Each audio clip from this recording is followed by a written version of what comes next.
almost morning. It's actually noon. Thank you for being here. Yesterday marked 11 months since Russia's brutal full-scale invasion of Ukraine. 11 months in which Ukrainian people have showed Putin and the world the full force of their courage and the indomitable determination to live free.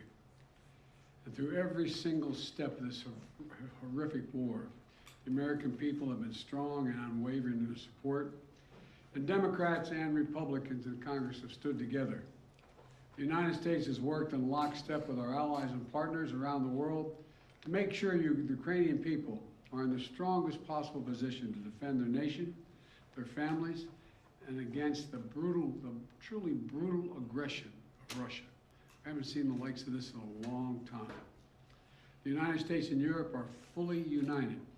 This morning, I had a long conversation with our NATO allies, German Chancellor Scholz, French President Macron, Prime Minister Sunak, and the Italian Prime Minister Meloni, to continue our close coordination and our full support of Ukraine. Because you all know, I've been saying this for a long time, the expectation on the part of Russia is we're going to break up.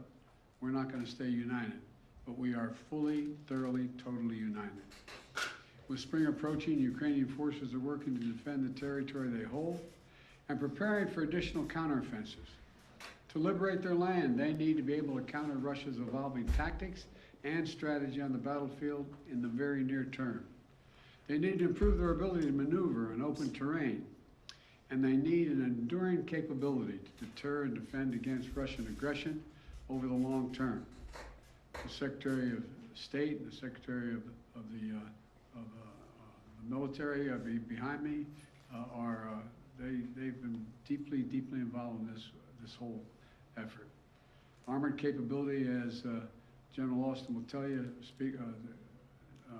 has been critical, and that's why the United States has committed hundreds of armored fighting vehicles to date, including more than 500 as part of the assistance package we announced last Friday.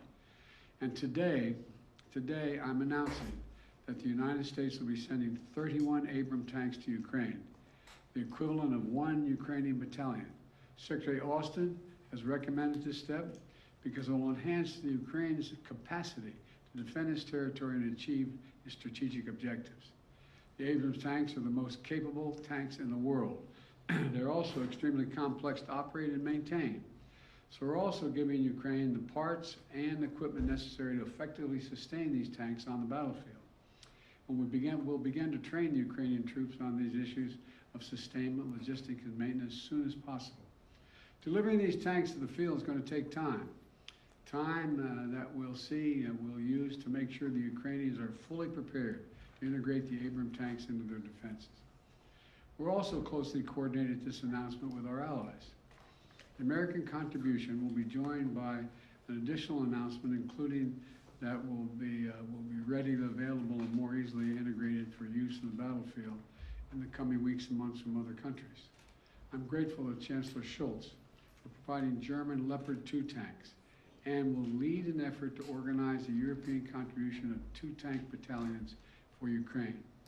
I want to thank the Chancellor for his leadership and his steadfast commitment to our collective efforts to support Ukraine. Germany has really stepped up. The Chancellor has been a strong voice for unity, a close friend, and for the level of effort we're going to continue. Supporting Ukraine's ability to fight off Russian aggression to defend its sovereignty and territorial integrity is a worldwide commitment. Not just it's a worldwide commitment. Last week, in Germany, Secretary Austin convened the Ukraine Defense Contact Group for the 8th time.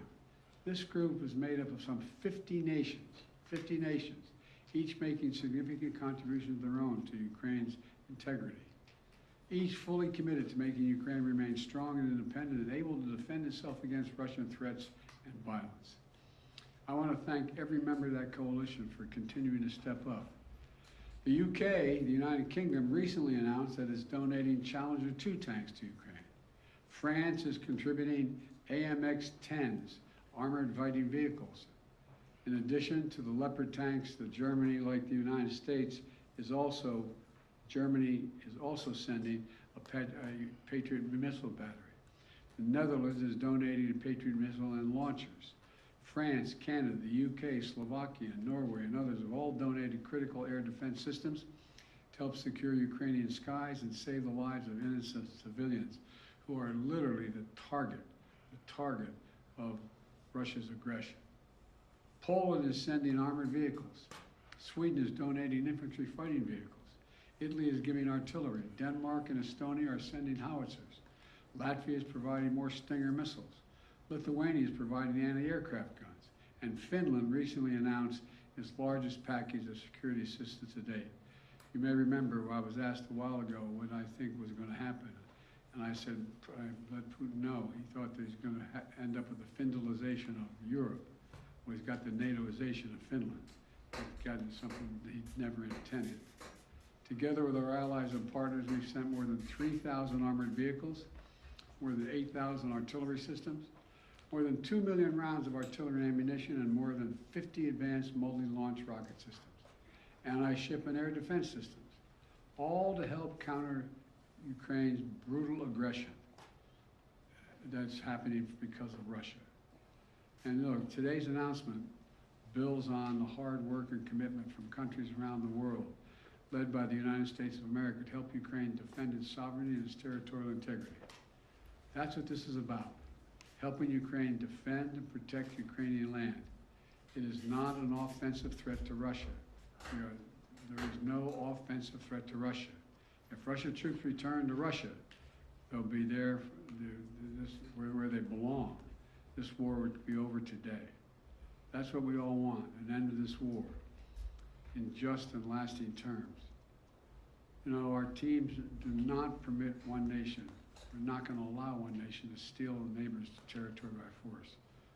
Our terms that preserve Ukraine's sovereignty and territorial integrity and honor the UN Charter. They're the terms we're working on. And you know, these are the terms we all signed up for and 143 nations voted for in the United Nations General Assembly last October. So, the United States, standing shoulder to shoulder with allies and partners, is going to continue to do all we can to support Ukraine. Putin expected Europe and the United States to weaken our resolve. He expected our support for Ukraine to crumble with time. He was wrong. He was wrong. And he was wrong from the beginning, and he continues to be wrong. We are united. America is united, and so is the world. We approach the one-year mark, as we do, of the Russian full-scale invasion of Ukraine. We remain united and determined as ever in our conviction and our cause. These tanks are further evidence of our enduring, unflagging commitment to Ukraine and our confidence in the skill of the Ukrainian forces. As I told President Zelensky when he was here, and today's his birthday, by the way, in December, we're with you for as long as it takes, Mr. President. Ukrainians are fighting an age-old battle against aggression and domination. It's a battle Americans have fought proudly, time and again. And it's a battle we're going to make sure the Ukrainians are well equipped to fight as well. This is about freedom. Freedom for Ukraine. Freedom everywhere. It's about the kind of world we want to live in, the world we want to leave to our children. So may God protect the brave Ukrainian defenders of their country and keep the flame of liberty burning bravely as we can. Thank you. Mr. President, why are you taking this decision now? Did Germany force you to change your mind on sending tanks? Germany didn't force me to change your mind. We wanted to make sure we were all together. That's what we're going to do all along. And that's what we're doing right now. Thank you. Mr. President, any response to the Pence disclosures of classified documents? Sir, are the searches of your homes completed? Mr. President, when is Jeff Zients starting as your next chief of staff? We searched for Hobith.